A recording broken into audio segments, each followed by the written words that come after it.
महाराज,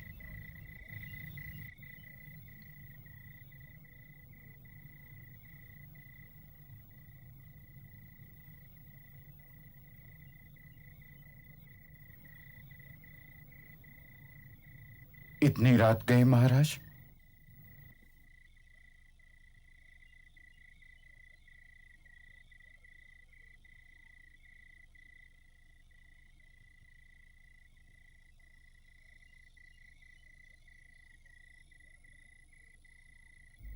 मैं अंधकार के ऐसे दलदल में फंस गया हूं राजगुरु कि दिन और रात का अंतर ही भूल गया हूं। दिन भी रात जैसे ही काले हैं। यदि मनुष्य अपनी आंखें बंद कर लेगा तो उसे अंधकार के अतिरिक्त और कुछ भी दिखाई नहीं दे सकता महाराज। इसलिए आंखें खोलिए और देखिए, सूर्य अपने समय के अनुसार उदय भी होता है और अस्त भी। चंद्रमा वैसे ही निकलता है और वैसे ही अपने शीतल प्रकाश की वर्षा करता है। प्रकाश तो आत्मा है महाराज, और आत्मा के बिना कुछ भी संभव नहीं। तो फिर यह प्रकाश मुझे दिखाई क्यों नहीं देता राजगुरु?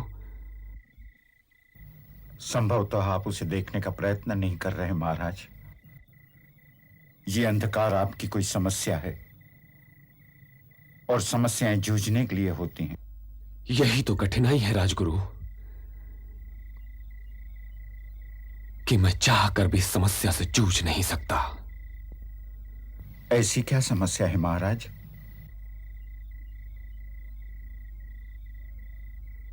महारानी मेरे 2 पुत्रों की हत्या कर चुकी हैं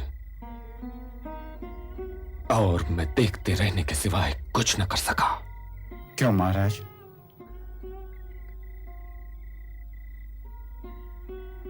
क्योंकि मैं वचनबद्ध हूं। आप वचनबद्ध हैं कि महारानी आपके पुत्रों की हत्या करती जाएं और आप चुप रहें? आप राजा हैं, हस्तिनापुर नरेश हैं। आपको ऐसा अंधा वचन देने का अधिकार ही नहीं था। जो वचन न्याय की आड़े आ जाए महाराज, वो वचन नहीं, शाप है। मैं वही शाप तो जी रहा हूं राजगुरु। आप इसे जीना कहते हैं राजन? तो फिर आप मरना किसे कहेंगे? क्योंकि जो राजा अपने पुत्रों के जीवन की रक्षा नहीं कर सकता, वो अपनी प्रजा के जीवन की रक्षा क्या करेगा? मैं प्रार्थना करूंगा कि भगवान हस्तिनापुर को आपकी दुर्बलता से बचाए। क्या आपको यह अन्याय दिखाई नहीं दिया राजन? वो शांतनु जो हस्तिनापुर का राजा है, उसे यह अन्याय दिखाई दे रहा है राजगुरु। तो हस्तिनापुर नरेश इस अन्याय को रोकते क्यों नहीं?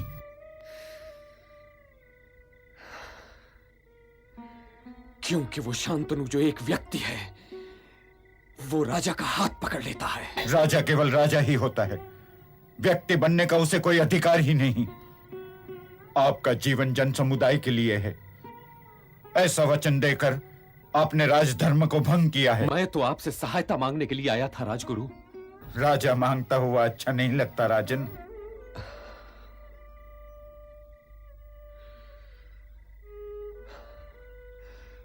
तो फिर मैं क्या करूं?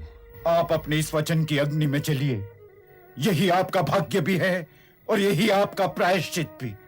लांछन और व्यंग्यों के बाणों की मार सहिए और स्वयं अपनी सहायता करके अग्नि के सागर से बाहर निकल आइए। आपकी इसी दुर्बल महाभारत।